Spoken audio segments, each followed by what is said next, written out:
నీలోన దాగున్న దైవాన్ని తెలుసుకో, నీలోన నీవుండి నైజాన్ని తెలుసుకో, నీలోన నెలకొన్న శత్రువుల తెలుసుకో, నీలోన కొలువున్న మిత్రులను తెలుసుకో. అహమెంత ఉన్నదో అంచనా వేసుకో,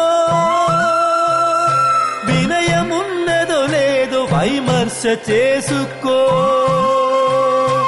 నీలోన దాగున్న దైవాన్ని తెలుసుకో. కడదాక నీతోటి వచ్చేది ఏదిరా?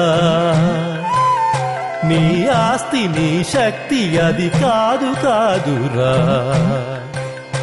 నీ మంచి నీ కన్నా ఎక్కువగా బ్రతుకురా.